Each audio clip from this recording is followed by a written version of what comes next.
Assalamualaikum warahmatullahi wabarakatuh. Apa kabarnya semua? Semoga kalian baik-baik saja. Kali ini saya akan membahas alur novel Donghua Swallowed Star. Tanpa basa-basi, yuk langsung disedot.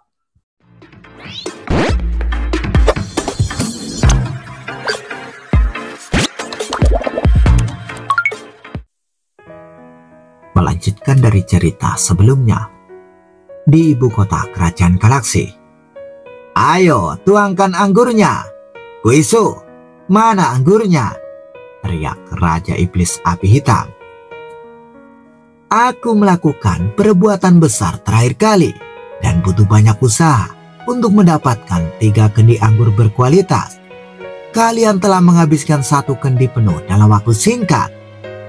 Ini adalah anggur berkualitas yang diseduh dari beberapa harta langka di alam mimpi," kata Kaisar Guisu yang enggan memberikannya. "Jangan pelit, cepat keluarkan," Raja Dewa Wusin mendesak dari samping. Raja Dewa Yuntian menyaksikan adegan ini sambil tersenyum. "Anggurnya enak," kata Raja Iblis Api Hitam yang mendesah puas. Baiklah. Paling tidak, kita tidak bisa menghabiskan semuanya hari ini." Kaisar Guisu hanya bisa mengeluarkan sebotol anggur berkualitas dengan hati yang sedih. Raja Dewa Wusin mengambilnya terlebih dahulu dan mulai menuangkan anggur.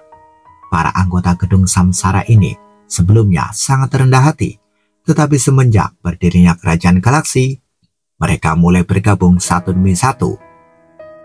Terutama setelah identitas Luo Feng terungkap secara resmi, bahkan Raja Iblis Api Hitam pun menyerah. "Katakan padaku, mengapa Feng Du memiliki penglihatan yang tajam sehingga dia mengundang raja ke gedung samsara kita saat dia masih berada di alam kekacauan?" Raja Iblis Api Hitam mendesak. "Raja telah bangkit begitu cepat. Dia saat itu berada di alam kekacauan. Tetapi sekarang, dia adalah salah satu makhluk paling kuat di benua asal." Raja Dewa Wusin juga menghela nafas. Sekarang, dia tidak berani memanggil dengan namanya, tetapi memanggilnya dengan sebutan Raja. "Raja membantuku untuk membalas dendam. Kaisar Wu dan Kaisar Shi sudah meninggal. Kaisar Yan juga telah melarikan diri keluar benua asal dan tidak akan hidup lama," kata Kaisar Guisu sambil meminum anggurnya. "Aku tidak pernah bermimpi bisa membunuh kaisar." Hari-hari ketika kedua keluarga kerajaan kuno mendominasi dunia sudah berakhir, Raja Dewa Wusin juga merasa lega. Sekarang, kedua keluarga kerajaan tidak berani bersikap terlalu sombong dalam melakukan sesuatu. Para Raja Dewa yang terbebas di benua asal semuanya merasa bahwa kehidupan mereka jauh lebih baik. Scene berganti. Saat ini, Kaisar Yuan berada di sebuah restoran. "Luohe butuh 2 atau 3 napas untuk membunuhku. Jadi aku masih punya waktu untuk melakukan metode rahasia reinkarnasi. Tetapi para kaisar dan raja yang datang setelahku, konon mereka bahkan tidak punya waktu untuk bereinkarnasi. Saya adalah orang berdosa dalam tingkat kejahatan tertinggi di benua asal, tetapi saya masih mendapat untung," kata Kaisar Yuan sambil tersenyum. "Ya, meskipun aku tidak bisa kembali ke keluarga kerajaan dan tidak bisa berkultivasi ke alam tertinggi lagi, aku telah menyingkirkan banyak sebab dan akibat, dan aku dapat berkonsentrasi pada kultivasiku. Mungkin aku dapat menyadari Dao Agung," pikir Kaisar Yuan. Kaisar Yuan telah melakukan banyak dosa sebelumnya dan merupakan yang paling bejat di antara semua kaisar dan raja. Namun, dengan munculnya Luo Feng, Kaisar Yuan tidak lagi berani melakukannya. Di sebuah kota besar biasa, seorang dewa sejati abadi biasa tengah memeriksa informasi di aula persekutuan Yanfeng. "Luohe adalah penguasa galaksi." Dewa sejati abadi itu tidak dapat mempercayainya. "Ketika pertama kali aku melihatnya, Dia hanyalah dewa sejati abadi. Bagaimana mungkin dewa sejati abadi di kota Huyang sekarang setara dengan leluhur kedua negara? Untungnya aku berinkarnasi cukup cepat. Markus Liu Yin merasa lega. Dia bahkan tidak terburu-buru untuk menerobos, dan setelah berinkarnasi, dia masih tetap berada pada tahap dewa sejati abadi. Dengan wilayah kekuasaannya, dia tidak akan mempunyai saingan di kota besar biasa, sekalipun dia adalah dewa sejati abadi. Aku harus berhati-hati. Begitu aku mencapai alam kekacauan, hanya ada sedikit alam kekacauan di seluruh benua asal. Akan mudah bagiku untuk memasuki wilayah penglihatan penguasa galaksi. Jadi, aku akan tetap bertahan di alam dewa sejati abadi agar tetap aman. Markus Liu Yin sangat takut pada Luo He. Dalam sekejap mata, 3 zaman telah berlalu. 9 alam kehancuran terlalu ekstrim dan terlalu gila. Namun itu membantuku memahami Dao Agung kehancuran, gumam Luo Feng. Dia tidak menjadi gila selama proses pemahaman. Dia sudah memiliki banyak pengalaman di Dao kehancuran dan telah memahami banyak rahasia pamungkas, dan juga memiliki kemampuan untuk menghancurkan klan-klan iblis. Selain itu, ia mengintegrasikan Dao Agung kehidupan dan kematian yang dapat dengan mudah menyelesaikan beberapa situasi berbahaya selama praktik 9 alam kehancuran. Meskipun aku tidak menyukai kegilaan seperti itu, hal itu juga membuatku mengerti seperti apa jalan menuju kehancuran di tingkat hunyuan. Sebagai warisan tingkat sempurna, tidak ada penjelasan sama sekali mengenai banyaknya wawasan mengenai Dao Agung, dan diasumsikan bahwa wawasan dasar mengenai Dao Agung ini mudah dipahami. Alam pertama, mengintip Dao, dimaksudkan untuk mengintip memori yang terpatri di Dao kehancuran dunia asal.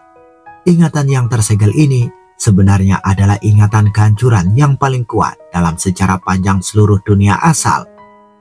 Ada adegan kehancuran dunia asal itu sendiri, adegan binatang sektor dunia menghancurkan dunia, adegan pembudidaya menghancurkan dunia atas inisiatif mereka sendiri, dan bahkan adegan kehancuran tingkat tinggi di ruang hunyuan yang direkam oleh dunia asal. Kenangan yang tersegel bisa dangkal atau dalam, semakin dalam ingatan, semakin menakutkan pula. Beberapa kenangan tentang kehancuran bahkan sangat mencemari dan dapat mendistorsi pikiran. Luo Feng menggigil dalam hatinya ketika dia melihat beberapa adegan kehancuran tingkat tinggi. Dimulai dari alam pertama, tujuannya adalah agar praktisi memiliki kesan samar tentang jalan kehancuran di tingkat hunyuan. Alam yang disebut mengintip Dao adalah untuk mengintip Dao di tingkat hunyuan, pikir Luo Feng. Dia juga memahami betapa ambisiusnya sang pencipta. Jelas bahwa ia berharap agar generasi muda dapat menggunakan warisan sempurna dari 9 alam kehancuran untuk melompat keluar dari kandang dan setidaknya menjadi kehidupan hunyuan kelas dunia. Tentu saja hasilnya membuktikannya. Warisan yang mengerikan ini telah mempengaruhi upaya generasi mendatang untuk merintis jalan mereka sendiri. Oleh karena itu, ruang tak terbatas sekarang hanya mempertahankan pertukaran 5 alam pertama. Kekuatanku meningkat perlahan dan aku tidak punya banyak sumber daya. Sudah waktunya untuk pergi keluar dunia asal. Luo Feng melihat ke arah dunia luar. Bahkan Luo Feng tidak mampu membeli suplemen jangka panjang untuk kristal hunyuan. Karena bentuk hidupnya mencapai tahap awal kekuatan Kaisar Dewa, ia harus mengkonsumsi 300 kristal hunyuan setiap abad. Bagaimana ia mampu menanggung biaya seperti itu?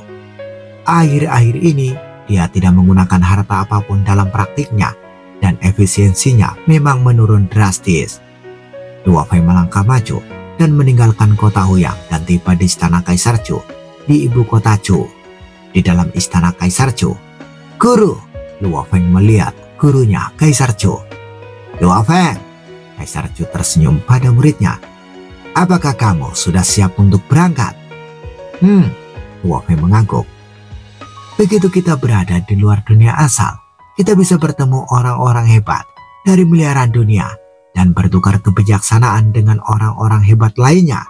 Ada juga sumber daya yang lebih melimpah yang akan membuat latihanku jauh lebih lancar.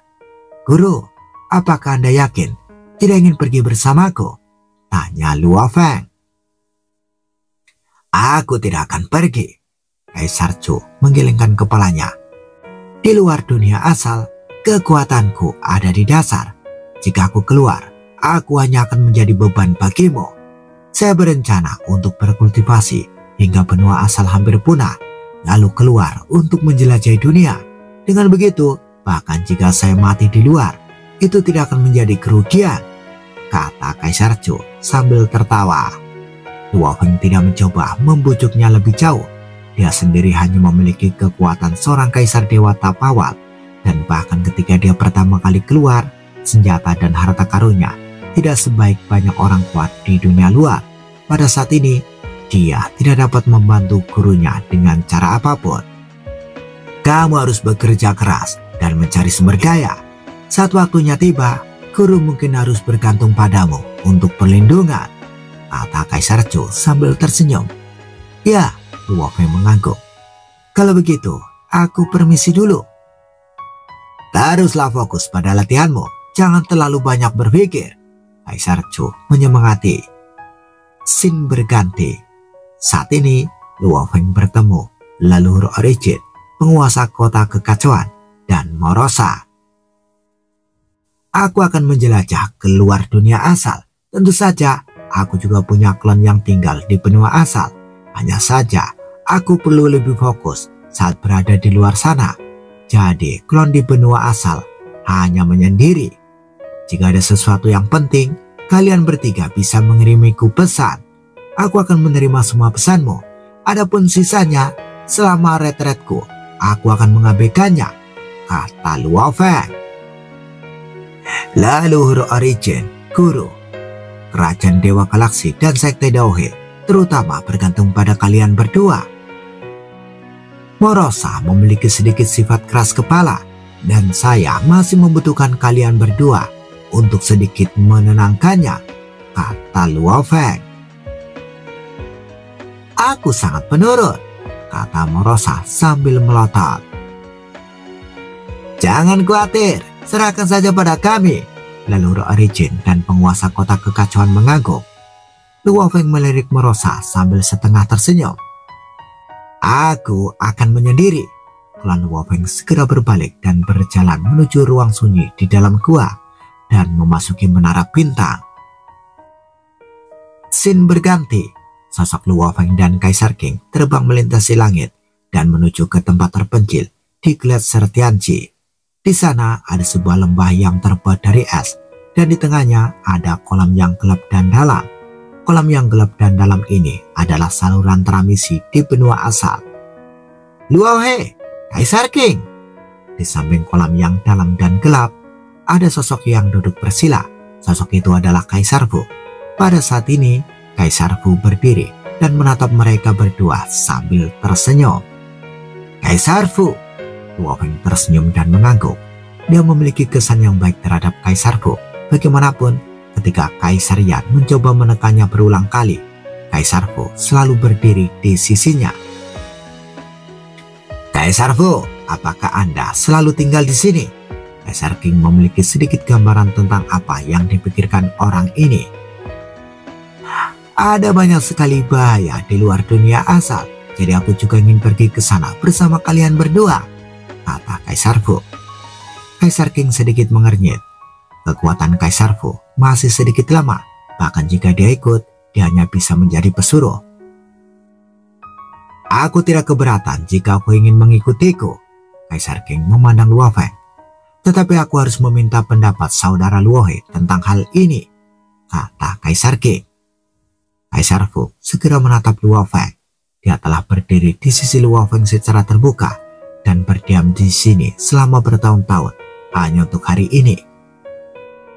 Saudara King tidak keberatan, jadi tentu saja aku tidak keberatan, Luo Feng berkata sambil tersenyum. Kaisar Fu gembira ketika mendengar hal ini. Kaisar King mengangguk, berpikir dan berkata, karena kamu telah membawa Kaisar Fu, mari kita juga membawa Kaisar Ming. Di antara para kaisar dan keluarga kerajaan Yanfeng kuno kita, hanya 2 orang ini yang layak untuk dikultivasikan. Kaisar Ming lebih kuat dariku. Di jalur garis keturunan Hunyuan, dia telah menyentuh ambang Kaisar Dewa, kata Kaisar Fu. Jika Kaisar Ming bersedia, maka mari kita pergi bersama. Luo Feng juga memiliki kesan yang baik terhadap Kaisar Ming dan tidak keberatan. Setelah mendengar persetujuan Luo Feng, Kaisar King mengirim pesan ke Kaisar Ming. Segera, seberkas cahaya menyambar dan mendarat di lembah. Itu adalah Kaisar Ming. Aku sudah berdiskusi dengan saudara Luo He dan memutuskan untuk membawamu dan Kaisar Fu bersama kami juga, kata Kaisar King. Terima kasih saudara Luo He. Kaisar Ming cukup berterima kasih meskipun dia bersikap acuh-acuh dan menyendiri. Tetapi dia juga sangat jelas bahwa kekuatannya terlalu biasa di luar dunia asal. Lukisan gambar binatang perampok yang diberikan Kaisar Ming kepadaku sangat membantuku dalam latihan. Aku belum mengucapkan terima kasih padamu. Luo Feng tersenyum dan mengangguk. Kaisar Fu juga dalam suasana hati yang baik. Setidaknya saya bukan satu-satunya yang lemah di sini. Ada juga Kaisar Ming, pikir Kaisar Fu. Kaisar King mengangguk. Kalau begitu, ayo kita pergi sekarang. Kekuatan tak kasat mata menyelimuti mereka berempat dan mereka terbang ke kolam gelap bersama. Kaisar King sudah memiliki tanda ruang Hunyuan dari alam suci 9 sungai dan dia langsung menguji alam suci 9 sungai yang jauh. Cahaya mengalir di kolam dalam yang gelap dan Kaisar King, Luo Feng, Kaisar Fu dan Kaisar Ming keempatnya telah diteleportasi keluar dari dunia asal dan langsung menuju alam suci 9 sungai.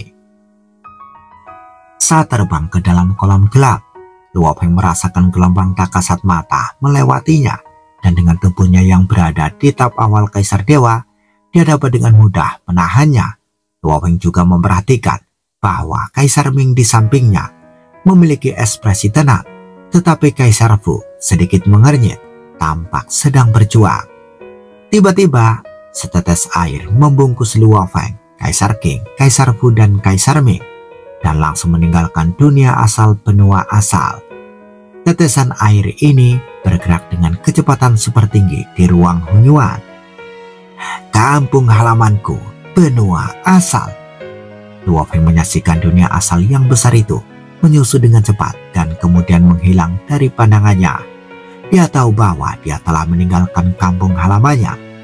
Saat pertama kali datang ke benua asal, ia merasa bahwa alam semesta asli adalah kampung halamannya. Tetapi sekarang setelah ia tiba di luar dunia asal, maka dunia asal benua asal yang lengkap adalah rumahnya. Begitu keluar meninggalkan tempat itu, ia akan kehilangan pelindungan dari aturan tertinggi. Cepat sekali. Luo Feng dan yang lainnya melihat ke depan. Di kejauhan, sebuah dunia asal besar sedang mendekatinya dengan cepat. Namun dalam sekejap, setetes air itu menyapu seluruh dunia asal ini. Satu demi satu, dunia asal besar yang mirip dengan benua asal menghilang dari pandangan Luo Feng dan timnya dalam sedetik, yang menunjukkan seberapa cepat tetesan air ini bergerak. Apakah itu kehidupan alamiah Hunyuan? Kaisar Fu tak dapat menahan diri untuk bertanya. Luo Feng juga melihatnya. Itu adalah ular hitam yang berkelok-kelok dan terbang di ruang Hunyuan. Ular hitam itu tampaknya terbang dengan sangat santai. Tubuhnya jauh lebih panjang dari seluruh benua asal. Benua asal dan lautan kosmik di sekitarnya membentuk dunia asal yang lengkap. Panjang ular raksasa ini sekitar sepertiga panjang seluruh dunia asal. Ular yang berkelok-kelok itu melirik tetesan air yang bergerak cepat. Tetesan air itu begitu cepat sehingga menghilang di ujung terjauh dalam sekejap mata. Bagaimana dia bisa melarikan diri secepat itu di ruang Hunyuan? Apakah dia penguasa asal yang pandai melarikan diri? Atau apakah itu metode teleportasi para penguasa Hunyuan? Ular berliku itu berspekulasi. Sepertinya keberadaanku sudah terbongkar. aku akan datang berburu lagi lain kali." Ular yang meliuk-liuk itu berenang santai tetapi menghilang begitu saja. Hanya beberapa napas, sebuah bayangan turun ke ruang dan waktu dan mengembun menjadi seorang pemuda berjubah hitam. Pemuda berjubah hitam itu berdiri di sana, dan ruang dan waktu luas di sekelilingnya semuanya tunduk. Semua jejak dalam waktu dan ruang, semua pengalaman masa lalu tidak tersembunyi dalam pengamatannya. Itu adalah anak ular kelas dunia dari kehidupan Hunyuan. Pemuda berjubah hitam itu memiliki tatapan dingin dan niat membunuh. Klan ular tak terbatas adalah yang paling sulit dihadapi di antara bentuk kehidupan Hunyuan alami. Mereka dapat muncul di mana saja di ruang Hunyuan tak terbatas kapan saja dan dapat menghilang kapan saja. Pemuda berjubah hitam itu bergumam, "Klan ular tak terbatas adalah yang paling berani. Mereka berani masuk jauh ke wilayah kamp pembudidayaku. Kita harus menemukan kesempatan untuk menghancurkan beberapa anak ular." Lalu dia menghilang tanpa jejak. Kembali ke tempat Luo Feng. Tetesan air ini bergerak melalui ruang Hunyuan yang tak terbatas dengan kecepatan super tinggi. Kaisar King berkata, "Dilihat dari ukurannya, itu seharusnya adalah bentuk kehidupan Hunyuan kelas dunia. Untungnya ada tetesan teleportasi yang melindunginya dan semua polusi terisolasi. Jika tidak, jika Anda melihatnya secara langsung, saya khawatir Anda akan mati dalam sekejap." Di antara keempat orang yang hadir, pikiran dan kemauan Kaisar Fu adalah yang paling lemah dan dia masih berada pada tahap tertinggi sebagai Raja Dewa. Luo Feng dan Kaisar Ming sama-sama sedikit penasaran. Melalui tetesan air, mereka hanya melihat seekor ular berkelok-kelok samar yang melintas lalu menghilang. Mereka tidak merasakan bahaya apapun. Saat berteleportasi melalui ruang Hunyuan tak terbatas, Anda kadang-kadang akan melihat beberapa bentuk kehidupan Hunyuan alami. Namun, masih jarang untuk melihat yang sekuat itu, kata Kaisar King. Dia sangat berpengalaman. "Kita berada tepat di depan alam suci 9 sungai," kata Kaisar King. Setelah melewati 125 dunia asal, setetes air ini akhirnya mencapai tujuannya. Alam suci 9 sungai. Luo Feng, Kaisar Ming, dan Kaisar Fu semuanya mengamati tujuan ini dengan seksama. Itu adalah dunia besar berbentuk oval yang sedikit lebih kecil dari dunia asal di benua asal dalam hal skala. Dari ruang asal yang tak terbatas, Anda dapat melihat bahwa ada 9 sungai berkelok-kelok yang melilit dunia ini. 9 sungai berkelok-kelok ini seperti 9 rantai. Setiap sungai memiliki pola rahasia yang tak terhitung jumlahnya yang mengalir membentuk formasi besar yang sepenuhnya menghalangi seluruh dunia. Tetesan air ini membawa Luo Feng dan 3 orang lainnya ke alam suci 9 sungai. Di Gunung Suci yang menjulang tinggi di tengah alam suci 9 sungai, ada sebuah kolam yang dalam dan gelap di kaki Gunung Suci. Setetes air jatuh ke dalam kolam yang dalam dan gelap. Kaisar King, Luo Feng, Kaisar Ming, dan Kaisar Fu terbang keluar dari sana. Luo Feng melihat lebih dari 200 orang telah berkumpul di kaki gunung. Mereka ada yang berkelompok 3 atau 4 orang, ada pula yang sendirian. Semuanya menunggu dengan sabar. Seharusnya sistem kultivasinya berbeda, pikir Luo Feng. Dia bisa merasakan bahwa temperamen mereka sangat berbeda. Ada seorang lelaki kekar duduk diam di sana dengan busur besar di punggungnya. Ada juga seorang lelaki tua berjubah panjang dan berkacamata memandang dengan rasa ingin tahu. Ada juga seorang raksasa yang kelihatannya terbuat dari batu sedang duduk di sana seolah-olah sedang tidur. Ada juga makhluk tembus pandang yang bersembunyi di celah-celah batu dengan hati-hati mengamati Luo Feng dan yang lainnya. Di sisi lain, ada juga sosok wanita dengan api di sekujur tubuhnya, tampak menyatu dengan kehampaan. Tubuhku. Ekspresi Kaisar Fu berubah. jejak kulit terlepas dari wajahnya dan energinya runtuh. Kaisar Qing, Luo Feng, dan Kaisar Ming semuanya memandang Kaisar Fu. "Tubuhku runtuh," kata Kaisar Fu cemas. "Jangan panik," Kaisar Qing berkata dari samping. "Dao lengkap manapun dapat digunakan di semua dunia asal.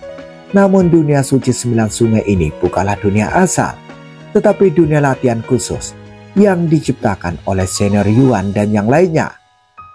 Ada inti dari tubuh fisik asal ruang yang sebagian tidak sesuai dengan dunia suci 9 sungai, menyebabkan tubuh fisik Anda menjadi tidak stabil. Anda hanya perlu meninggalkan beberapa bagian yang tidak kompatibel dan meningkatkannya kembali ke sistem fisik. Mungkin kekuatannya akan berkurang, tapi setidaknya itu tidak akan runtuh." Kaisar Qing sudah mengalaminya, jadi dia mengingatkannya. Kaisar Fu mengangguk dan hanya bisa mulai menyempurnakan tubuhnya lagi. "Saudara Luohe," Kaisar Qing memandang Luo Feng dari samping dengan heran. "Kaisar Ming mengembangkan garis darah Hunyuan. Tubuh fisik garis darah Hunyuan lebih cocok dengan ruang Hunyuan dan tentu saja kompatibel dengan banyak dunia. Tapi Luohe, kamu ini mungkin bukan tentang mengembangkan garis keturunan Hunyuan," kata Kaisar Qing. Luo Feng tersenyum. Berbagai klon yang dia latih adalah makhluk yang sepenuhnya berubah dari garis keturunan Hunyuan, sehingga mudah untuk beradaptasi dengan dunia suci 9 sungai. "Saya belum mengembangkan garis keturunan Hunyuan, tapi datang ke alam suci 9 sungai benar-benar tidak berdampak pada kekuatanku," kata Luo Feng. Kaisar Qing sedikit penasaran, tetapi tidak bertanya lagi. Tubuh fisik yang dibangun murni berdasarkan misteri Dao akan benar-benar runtuh ketika datang ke dunia baru, kata Luo Feng. Dia memandang ke arah Kaisar Qing. Sementara itu, Kaisar Qing berkata dari samping, "Bagi mereka yang telah mencapai pencerahan Tao, pergilah ke dunia yang berbeda dan beradaptasi dengan dunia yang berbeda.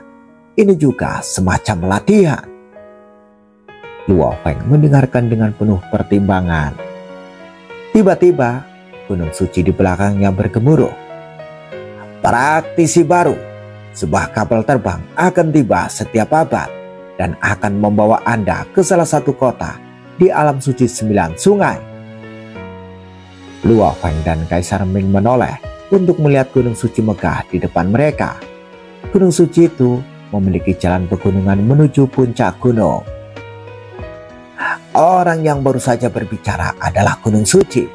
Gunung Suci melindungi 2 saluran transmisi," kata Kaisar Ming.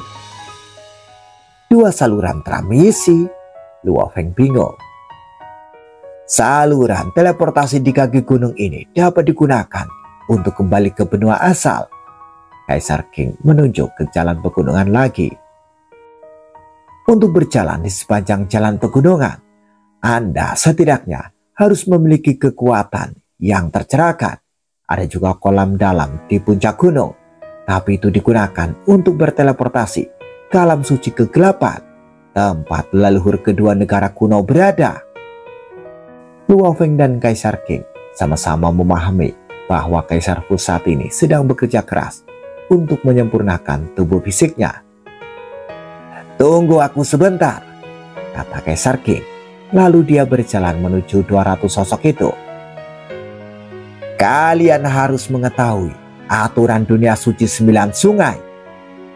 Pada saat ini, aura tak kasat mata Kaisar Qing menyebar, meliputi dunia dan lebih dari 200 praktisi. Kaisar Qing adalah orang yang tercerahkan, yang telah mencapai tahap awal Kaisar Dewa di benua asal. Meskipun dia sudah lama tidak berada di alam suci 9 sungai, dia telah mengumpulkan banyak pengalaman. Tanpa penindasan dunia, auranya jauh lebih menakutkan daripada Luo Feng. Ekspresi lebih dari 200 sosok berubah, dan mereka menyadari bahwa meskipun mereka bergabung, mereka tidak akan mampu mengalahkan keberadaan yang menakutkan ini. Kaisar King tersenyum dan berkata, "Ada 35 kota di dunia suci 9 sungai. Saya akan pergi ke kota Yulan. Mereka yang bersedia ikut denganku dapat bergabung sekarang. Setiap praktisi perlu membayar biaya 100 kristal Hunyuan atau setara. Ini juga harganya normal." "Saya bersedia. Saya ingin bergabung." Satu demi satu, sosok-sosok berdiri. Beberapa dari mereka awalnya berlatih di alam suci 9 sungai. Mereka kurang kuat dan tidak berani pergi sendirian, sehingga mereka semua menunggu kapal pengangkut. Senior Kaisar Dewa ini berani memimpin, jadi dia harus percaya diri. Segera ada 96 praktisi yang bersedia mengikuti, dan sebagian besar dari mereka mampu membayar 100 kristal Hunyuan. Jika tidak, mereka juga dapat memberikan uang yang setara. "Saya mendapatkan hampir 10.000 kristal Hunyuan." Kaisar King menerima manfaatnya sambil tersenyum dan memandang Luo Feng, Kaisar Ming dan Kaisar Fu. "Di dunia suci 9 sungai, kristal Hunyuan dibutuhkan di mana-mana. Tanpa kristal Hunyuan, kami bahkan tidak memenuhi syarat untuk tinggal di kota untuk waktu yang lama. Mungkin inilah sebabnya Senior Yuan dan yang lainnya memaksa kami untuk bertarung." Kaisar King melambaikan tangannya. Sebuah pesawat logam berwarna biru muncul. Masih ada beberapa bekas bintik di permukaan pesawat tersebut. Namun aura dari pesawat tersebut cukup menakutkan, membuat semua orang yang hadir gemetar. Luo Feng juga menyadari bahwa tanpa menara bintang dan mata kehidupan dan kematian, mungkin ada kesenjangan antara dirinya dan Kaisar King. "Ayo pergi." Sambil berpikir, Kaisar King menempatkan 96 praktisi lainnya di kabin lanjutan, dan mereka berempat berada di ruang depan kapal terbang. Kapal terbang bergabung ke dalam gampan dalam sekejap, terbang dengan kecepatan super tinggi dan langsung menuju kota Yulan. Tempat paling berbahaya di dunia suci 9 sungai adalah 9 sungai. Kaisar King berdiri di aula depan jendela, memandang dunia luar di kejauhan. 9 sungai itu seperti 9 rantai menghalangi seluruh dunia. 9 sungai ini juga merupakan seluruh dunia. Pusat energi dapat mendorong kekuatan Hunyuan besar dari dunia luar untuk berkumpul di sungai. Jadi 9 sungai ini memiliki energi yang paling kaya. Makhluk Hunyuan tingkat terendah itu hanya dapat menyerap energi yang cukup untuk bertahan hidup dalam waktu lama jika mereka tinggal di 9 sungai tersebut. Luo Feng melihat ke kejauhan dan berkata, "Apakah ada banyak makhluk Hunyuan tingkat terendah di 9 sungai?" "Terlalu banyak untuk dihitung." Kaisar King mengangguk. Tidak ada yang tahu berapa banyak makhluk Hunyuan tingkat terendah yang telah ditangkap dan dibuang oleh Senior Yuan dan anak buahnya ke dalam 9 sungai. Mereka juga merupakan target perburuan utama kita di alam suci 9 sungai. Tentu saja makhluk-makhluk Hunyuan itu juga memburu kita. Saat kapal terbang itu terbang, Kaisar King juga menjelaskan beberapa informasi kepada Luo Feng dan yang lainnya. Bersambung, bagaimana kelanjutan kisahnya? Tunggu jawabannya di episode selanjutnya. Dadah, semoga paham. Sorry ya kalau suaraku kacau. Lagi pilek terus lagi batuk. Jadi suaranya nggak terlalu jelas.